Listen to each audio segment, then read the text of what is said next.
Hey everyone, welcome back to the Global Current. Today we're diving into one of the biggest stories shaping the planet's future: how Donald Trump's open hostility toward renewable energy is pushing the US behind the rest of the world, and how we will be unable to recover because other countries are already ahead of the USA. Back in 2009, Donald Trump signed a letter calling for strong action on climate change. Yes, you heard that right. Trump once urged lawmakers to control climate change and warned about catastrophic and irreversible consequences. Fast forward to today, and it's a total reversal. Now, as president, Trump has become the loudest champion of fossil fuels and the most aggressive opponent of renewable energy anywhere on Earth. Clean energy is booming worldwide. Solar, wind, and batteries make up nearly all new energy capacity. Investment in renewables is double that of fossil fuels, but not in the US under Trump. It's a real disaster because instead, the White House is promoting what Trump calls beautiful clean coal. Let's get real, coal is not clean. His administration has gone far beyond deregulation. It's actively dismantling clean energy. Let's go through the record. Trump withdrew the U.S. again from the Paris Climate Agreement. He reopened vast areas of land and ocean for oil and gas drilling. He rolled back clean air protections, rules that would have prevented thousands of premature deaths. And his Environmental Protection Agency chief, Lee Zeldin, celebrated these moves as a stake through the heart of the climate change religion. But it doesn't stop there. Trump has moved from favoring fossil fuels to attacking clean energy directly. He's blocked offshore wind farms that were already approved. He's banned wind and solar projects on federal lands. He's eliminated tax credits for renewables and electric cars. Meanwhile, he's handed new subsidies to coal, a polluting and dying industry. His goal seems is to stop renewable and new energy growth at all costs. As a result, we're ceding global leadership. That leadership vacuum is being filled fast by China, of course, the number one country for EVs and solar panels. Other countries are also working on renewables, especially Europe. Trump's actions go beyond America's borders, too. He's pressured the UK to drill more oil and mocked them for using wind turbines. He's pushed the EU to buy $750 billion worth of US oil and gas. Europe does not need oil and gas. France is the number one producer of electricity via nuclear power, and he has also signed fossil fuel deals with Japan and South Korea. At a recent UN meeting, he told world leaders, "Green energy is a scam. You need traditional energy if you want to be great again." The room was silent. Trump has also reshaped the language around energy and climate. He just banned words like sustainable, emissions, decarbonization, and green from government use. His administration deleted climate data from public websites. Even reporting greenhouse gas emissions is now forbidden. And of course, he mocks the science itself, calling climate change a hoax. While all this plays out, the numbers tell the story. In the first half of this year, more than $22 billion in clean energy projects were canceled or downsized in the U.S. That's 16,000 lost jobs, mostly in Republican districts. Emissions, which had been slowly falling, are now expected to stagnate or even rise. All this while other nations are doubling down on renewables: cheaper, faster, cleaner. Experts are baffled. Trump talks about energy dominance, yet blocks the very industries that could achieve it. If you're serious about dominance, you need to deploy the new technology before the others, not after. Wind and solar are the fastest, cheapest sources. It's puzzling to deny them. Trump's energy vision isn't just anti green, it's anti competitive. Globally, it's a huge geopolitical blunder.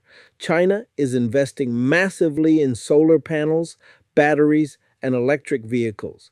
The U.S., once the innovation leader, is stepping back. This isn't even a competition anymore.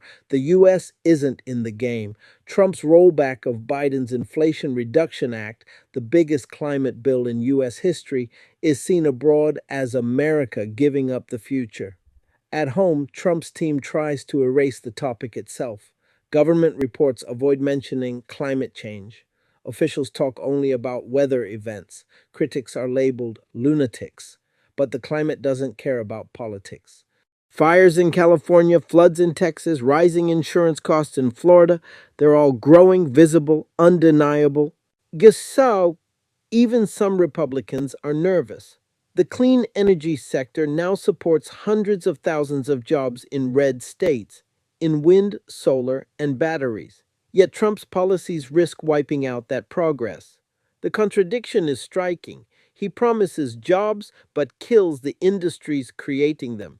He claims to support business but attacks the fastest growing markets. He warns of Chinese power but lets China dominate clean tech manufacturing. Trump continues to embarrass the U.S.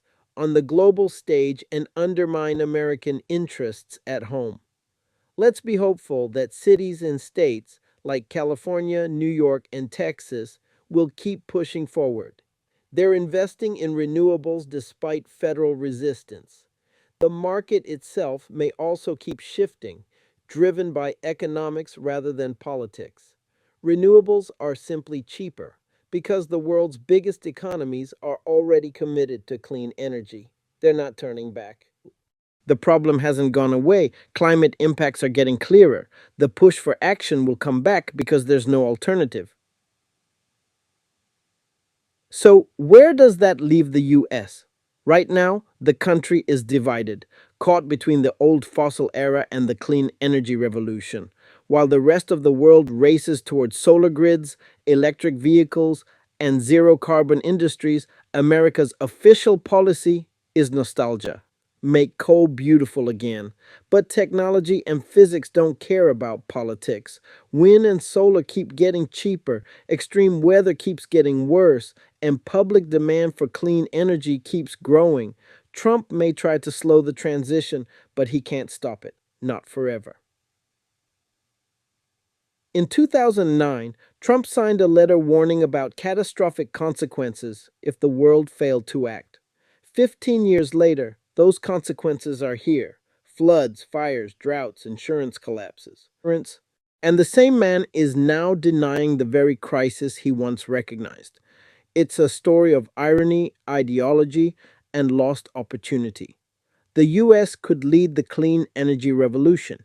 Instead, it risks becoming the fossil of the fossil age. We are fast becoming the dinosaurs of the free world. If we fail to act on climate change now, we are not heading toward a distant threat. Believe me, we are now standing on the edge of collapse. Imagine a world where deadly heat waves scorch cities for months, killing thousands in days. Crops wither in fields, oceans rise and swallow coastlines, and millions become climate refugees with nowhere to go. Wars ignite over water and food. Power grids fail under relentless storms. Insurance systems crumble as homes and cities become uninsurable wastelands. Diseases spread faster in a warming, chaotic world. This isn't fiction. It's the logical outcome of inaction. The planet's stability, built over millennia, is unraveling in decades. Each year of delay adds fuel to the fire, literally. Methane leaks from melting permafrost, amplifying the heat. Forests that once absorbed carbon now burn uncontrollably, releasing it back into the air. If we ignore these warning signs, civilization as we know it will fracture within our lifetime. Economic collapse, famine, and mass migration would become the new normal. We would pass tipping points that no technology could reverse. The clock is ticking, and the longer we pretend there's time to spare, the closer we move to a world that cannot sustain us. We need to act now. Here are the main steps humanity must take immediately to avoid a full scale climate disaster: bold, urgent, and non negotiable. 1. End fossil fuel expansion. Now. No new oil, gas, or coal projects. Redirect all subsidies and investments toward clean energy.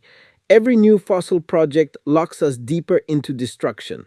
2. Massive scale up of renewable energy. Deploy solar, wind, geothermal, and storage at record speed. Electrify everything: transport, heating, and industry with clean power. 3. cut global emissions in half by 2030. This means strict carbon limits, heavy taxes on pollution, and banning the dirtiest fuels. Incremental change is over. It's time for transformation. 4. Rebuild nature's defense systems. Protect and restore forests, wetlands, and oceans. Our natural carbon sinks. Stop deforestation immediately and reforest on a planetary scale. 5. Reinvent cities and transport. Transition to electric vehicles, clean public transit, and energy efficient buildings. Make sustainable living cheaper and easier than pollution. 6. Force corporate and political accountability. End greenwashing. Demand transparency and binding climate targets for governments and corporations alike. 7. Invest in adaptation and resilience. Strengthen infrastructure, water systems, and agriculture to survive inevitable climate shocks. 8. Global cooperation or collapse. Climate change doesn't respect borders. Without shared effort and technology exchange, no nation survives alone. The time for debate is over. In the USA, we need to embrace clean and renewable energy. Help me by calling your representative and ask them to push for a cleaner future. That's all for today's episode of The Global Current. If you enjoyed this, share it with a friend and follow for more deep dives into global issues shaping our future. Until next time, stay informed, stay curious, and remember, the climate doesn't wait.